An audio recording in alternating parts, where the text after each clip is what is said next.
সংবিধান এবং সংবিধান সংক্রান্ত সংশ্লিষ্ট বিষয়গুলো আগে করার সুযোগ নেই।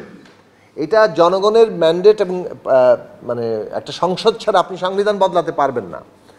সংবিধান এবং সংবিধান সংশ্লিষ্টের বাইরে অন্যান্য প্রশাসনিক যে বিষয়গুলো আছে সেইগুলো আপনার এই অন্তর্বর্তী সরকারি নির্বাহী আদেশে করতে পারে, পরবর্তী সংসদ এবং সরকার সেগুলোকে র্যাটিফাই করবে। সংসদ সদস্যরা জনগণের প্রতিনিধি, কিন্তু সংসদে গিয়ে তারা কিন্তু জনগণের প্রতিনিধি থাকতে পারেন না, দলের অনুগত হয়ে যেতে হয়। হাত তোলা একটা এমপির মতো জায়গা দাঁড়ায় নিয়ে বহু সভা সমাবেশের বক্তব্য আমাদের শুনেছেন আপনারা। সেই জায়গা থেকে আমরা বলেছিলাম যে 70 অনুচ্ছেদ বাতিল চাই, কিন্তু প্রস্তাবে এসেছিল যে অর্থ বিল কিংবা বাজেট ব্যতি রেখে বাকি সব জায়গায় ভোট দিতে পারবে। কিন্তু বাংলাদেশের বাস্তবতায় যে জায়গায় এসে দাঁড়িয়েছে যে আস্থা ভোট, সরকার গঠনের আস্থা ভোট নিয়ে হর্স ট্রেডিংয়ের একটা সম্ভাবনার কথা তুলে ধরা হয়, অতীতেও এটা দেখা গেছে। সেই বিবেচনার জায়গা থেকে আমরা তুলনামূলকভাবে কনসেনসাসের স্বার্থে এই আস্থা ভোট এবং বাজেট এই দুই বিষয় বাদে বাকি সকল বিষয়ে সংসদ সদস্যরা যাতে তাদের স্বাধীনভাবে ভোট দিতে পারেন সেই রকমভাবে 70 অনুচ্ছেদ সংস্কারের কথা আমরা তুলে ধরেছি। এবং আমরা মনে করি যে এটা ক্ষমতা কাঠামোর ভারসাম্য এবং সংসদকে জনগণের প্রতিনিধি করে তোলার ক্ষেত্রে অত্যন্ত গুরুত্বপূর্ণ একটা জায়গা। দ্বিতীয় সবচেয়ে বেশি গুরুত্বপূর্ণ জায়গায় আমরা বলেছি সাংবিধানিক যে পদগুলো আছে, যেমন তার মধ্যে একটা বড় জায়গা হচ্ছে বিচার বিভাগ। বিচার বিভাগকে নির্বাহী বিভাগ থেকে কেবল আলাদাই করতে হবে তাই নয়, বিচার বিভাগ যাতে এই সত্যিকার অর্থে একটা স্বাধীন বিচার বিভাগ বা সেপারেশন অফ পাওয়ারের জায়গায় থাকে এবং নির্বাহী বিভাগের সাথে চেকস অ্যান্ড ব্যালেন্সের জায়গায় থাকে, তার জন্য প্রয়োজনীয় ব্যবস্থাগুলি গ্রহণ করতে হবে। এবং সেই ক্ষেত্রে সুপ্রিম কোর্টের বিচারক নিয়োগ থেকে শুরু করে তার যে সততা, তার যে যোগ্যতা, সমস্ত কিছুর দিক থেকে এটাকে সুনির্দিষ্ট ক্রাইটেরিয়ায় দাঁড় করাতে হবে এবং এমনকি পাবলিক হিয়ারিংয়ের জায়গায় এটা নিয়ে যাওয়ার প্রয়োজন আছে। সুপ্রিম কোর্টের অধীনস্থ থাকবে সচিবালয়, যারা এই নিম্ন আদালতের নিয়োগ, বদলি, পদোন্নতি সমস্ত কিছু দেখবেন। ফলে এই পুরো প্রশ্নটা কংক্রিট করে না বললে বিচার বিভাগ স্বাধীন হতে হবে এই কথা কিন্তু সংবিধানও বলা আছে। এই কথা একসময় আন্দোলনের 3 জোটের রূপরেখাও বলা হয়েছিল, কিন্তু এর সুনির্দিষ্টকরণ ছাড়া বিচার বিভাগ স্বাধীন করা কিংবা সেপারেশন অফ পাওয়ারের অর্থে বলছি স্বাধীনতা, যে সেটা কিভাবে কার্যকর হবে সেটা সুনির্দিষ্ট হয় না। এর বাইরে যেটা আরও গুরুত্বপূর্ণ প্রশ্ন সেটা হচ্ছে যে সাংবিধানিক পদগুলো যথা নির্বাচন কমিশন, দুর্নীতি দমন কমিশন, মানবাধিকার কমিশন, ন্যায়পালের পদ কিংবা auditor general, controller and auditor জেনারেলের যে পদ, এই সমস্ত জায়গাগুলো, অ্যাটর্নি জেনারেলের পদ, এইগুলোকে যেগুলো সাংবিধানিক পদ হিসেবে ঘোষণা করা এবং সাংবিধানিক পদগুলোর নিয়োগের অথরিটি সাংবিধানিক কমিশনের হাতে ন্যস্ত করা। আপনারা জানেন যে ইতিমধ্যে প্রস্তাবনা দেওয়া হয়েছে এনসিসি কিংবা ন্যাশনাল কনস্টিটিউশনাল কমিশন, অর্থাৎ জাতীয় সাংবিধানিক কমিশন গঠিত হবে এবং জাতীয় সাংবিধানিক কমিশন এই ধরনের সাংবিধানিক পদগুলোতে নিয়োগ দিবে। এইটা আমাদের দীর্ঘদিনের সংগ্রাম। আমরা মনে করি যে ক্ষমতার সত্যিকার ভারসাম্য যদি আনতে হয় তাহলে এটা একটা অপরিহার্য জায়গা, কেননা সাংবিধানিক পদগুলোকে যদি সরকার নিয়ন্ত্রণ করে তাহলে রাষ্ট্র আর সরকার একাকার হয়ে যায়, তার মধ্যে যে একটা চেকস অ্যান্ড ব্যালেন্স থাকার কথা সেই জায়গাটা থাকে না। তো সুতরাং সেই দিক থেকে এই বিষয়ে আমরা যে প্রস্তাবগুলো সেগুলো নিয়ে আলোচনা করেছি, আমাদের মতামত দিয়েছি এবং এই প্রশ্নে আমরা আরও ভিন্ন মতামত জায়গাগুলো দেব। প্রধানমন্ত্রীর মেয়াদ, স্থানীয় সরকার ক্ষমতা কাঠামো, তারপরে উচ্চকক্ষে যে সাংখ্যানুপাতিক প্রতিনিধিত্ব এবং উচ্চকক্ষের কাঠামো কী হবে এবং তত্ত্বাবধায়ক সরকার কীভাবে গঠিত হবে এবং সেই তত্ত্বাবধায়ক সরকারের কাঠামো কী হবে, সেখানে সদস্যরা কারা হবেন, এই সব বিষয়ে আমরা আমাদের মতামত রেখেছি। আমরা নারী আসন কিভাবে গঠিত হবে আমরা মতামত রেখেছি। মনে রাখা দরকার, আমরা রাজনৈতিক সংগ্রামের মধ্যে বহুবার বলেছি যে গণতান্ত্রিক ব্যবস্থায় রুলস অফ দ্য গেম, মানে যেটাকে বলে নিয়ম, একটা গণতান্ত্রিক চর্চা, রাজনৈতিক চর্চাটা কোন নিয়মে চলবে আমরা এখন সেই নিয়মটা ঠিক করছি। দলগতভাবে বহুদলীয় ব্যবস্থায় বিভিন্ন দল তাদের আর্থ সামাজিক সাংস্কৃতিক নীতি তৈরি করেন, রাজনৈতিক নীতি তৈরি করেন। সেসব ক্ষেত্রে অনেক ক্ষেত্রেই পার্থক্য থাকে। সেই পার্থক্যগুলো জনগণ বিচার করবেন, জনগণ যাকে সমর্থন দিবেন তাকে নির্বাচিত করে ক্ষমতায় নেবেন, রাষ্ট্র পরিচালনার দায়িত্ব দেবেন। কিন্তু এই যে মানে ক্ষমতা ব্যবস্থাটা সেটা কিভাবে চলবে, কিভাবে পরিচালিত হবে, তার যে একটা নিয়ম যেটা সকলের জন্যই প্রযোজ্য, সেই রুলস অফ দ্য গেম আমরা তৈরি করতে এখন মানে অভ্যুত্থান আমাদেরকে সেই দায়িত্ব কিংবা সেই কর্তব্য আমাদের সামনে হাজির করেছে।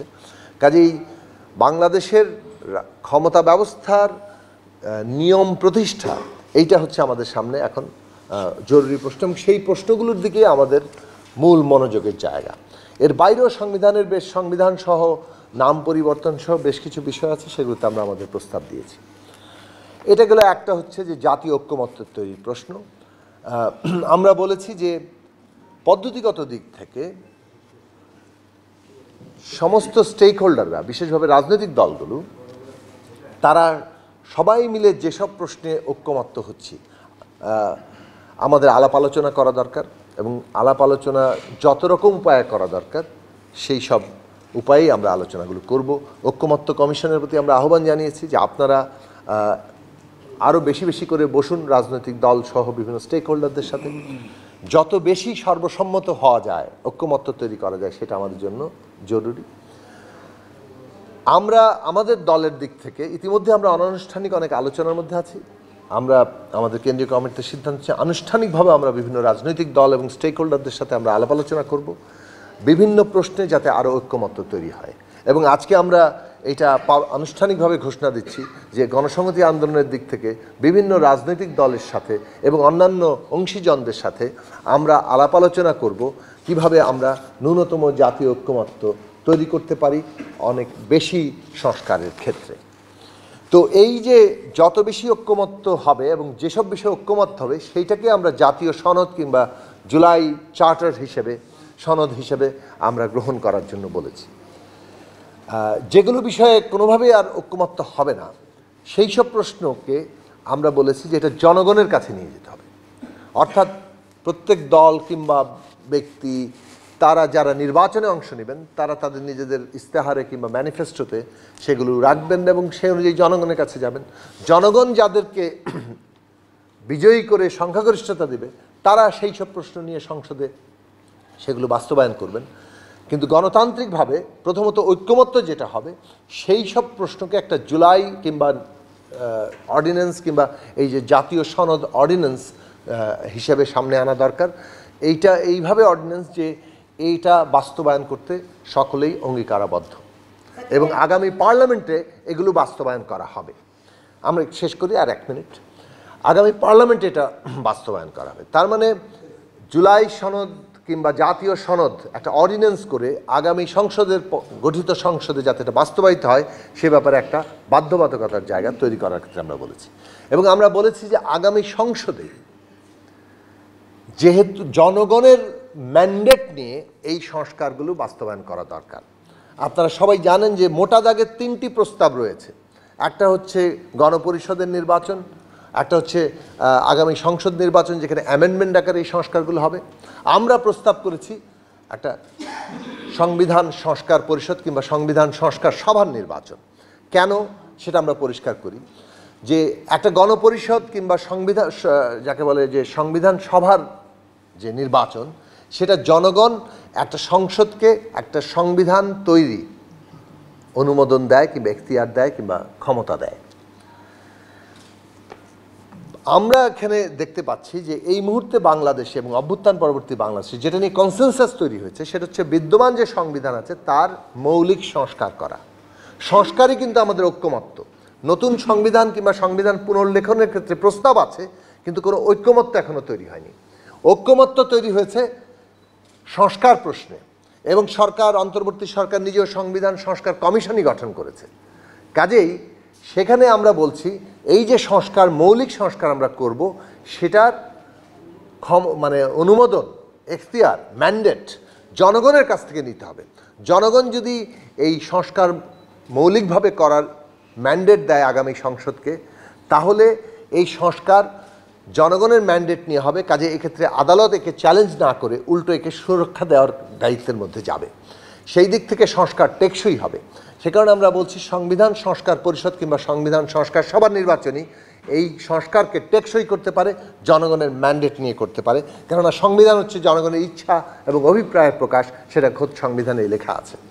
কাজেই আগামী সংসদ নির্বাচন, সংবিধান সভা সংস্কার সভার নির্বাচন এবং জাতীয় সনদ অর্ডিন্যান্স আকারে করা এবং জাতীয় সনদের দুটো অংশ তৈরি করা, একটা হচ্ছে সংবিধান এবং সংবিধান সম্পর্কিত অংশ যেটা আগামী নির্বাচনের পরে সংসদ সেটা করবে, অন্যদিকে প্রশাসনিক অংশ যেটা অন্তর্বর্তী সরকারি নির্বাহী আদেশে এখনই বাস্তবায়ন করতে পারে, কার্যকর করতে পারে, যেটা ভবিষ্যতে র্যাটিফাইড হবে। এই হচ্ছে মোটা দাগে বাস্তবায়ন অংশে আমাদের বক্তব্য। ফলে ঐক্যমত্য এবং বাস্তবায়ন অংশে আমরা এই বক্তব্য দিয়েছি। দেখুন, আমি আবার আপনাদেরকে বলি, আমার ধারণা আমি পরিষ্কার করেছিলাম, কিন্তু আপনার প্রশ্ন শুনে আমার মনে হচ্ছে যে আমি স্পষ্ট করতে পারিনি। যেসব প্রশ্নে ঐক্যমত্য হচ্ছে সেটাই জাতীয় সনদ, যেসব প্রশ্নে ঐক্যমত্য হচ্ছে না সেটা তো দ্বিমতই থেকে গেল। তাহলে এই দ্বিমত বাস্তবায়নের পদ্ধতি কি? আমার একটা প্রস্তাব আছে, সেই প্রস্তাবটা বাস্তবায়নের পদ্ধতি কি এটা নিয়ে আমরা জনগণের কাছে যাব। জনগণ যদি আমাকে ভোট দিয়ে সংখ্যাগরিষ্ঠতা দেয় তাহলে আমরা সংসদে সেটা বাস্তবায়ন করব।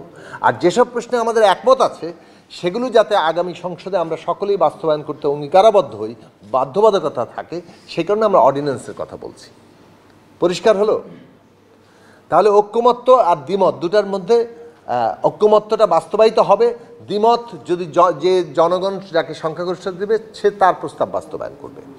এখন আমাদের একটা প্রস্তাব আছে, যেমন ধরুন সংখ্যানুপাতিকের নির্বাচন কিংবা যে কোনো বিষয়, এই যে সাংবিধানিক কমিশনের মাধ্যমে সাংবিধানিক পদগুলোতে নিয়োগ। এখন যদি ঐক্যমত্য কোথাও বিষয়ে যদি তৈরি না হয় তাহলে আমরা আমাদের নির্বাচনী ম্যানিফেস্টোতে এটা সামনে নিয়ে জনগণের কাছে যাব। জনগণ যদি মনে করেন যে এটা বাস্তবায়ন করার জন্য আমাদেরকে ভোট দিয়ে বিজয়ী করবেন তাহলে সেটা সংসদে হবে। এটা তো অন্য কোনো প্রক্রিয়া নেই। আরেকটা হচ্ছে জনগণের আন্দোলনের মধ্য দিয়ে করা, অভ্যুত্থান বিপ্লবের মধ্য দিয়ে করা, সেটা তো পথ হিসেবে সবসময় খোলা আছে। তাহলে আমরা এই দুটো পদ্ধতির জায়গা বলেছি। আর বলেছি যে সংস্কার পরিষদ করতে হবে কিংবা সংস্কার সভা করতে হবে জনগণের ম্যান্ডেট নেওয়ার জন্য। এখন কেউ বলছে যে আগে পরের বিষয়, কিন্তু আগে বলছি যে সংবিধান এবং সংবিধান সংক্রান্ত সংশ্লিষ্ট বিষয়গুলো আগে করার সুযোগ নেই। এটা জনগণের ম্যান্ডেট এবং মানে একটা সংসদ ছাড়া আপনি সংবিধান বদলাতে পারবেন না।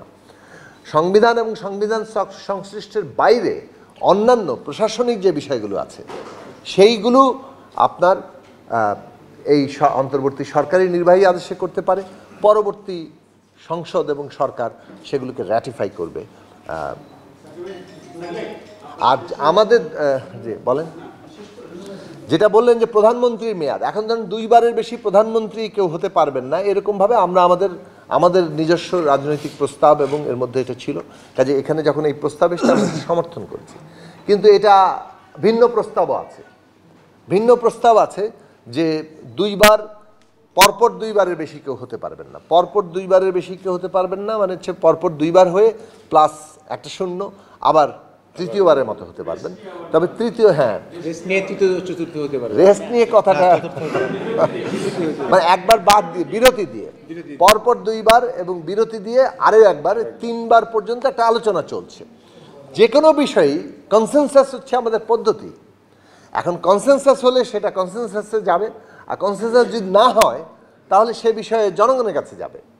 এই পদ্ধতি আমরা বলছি।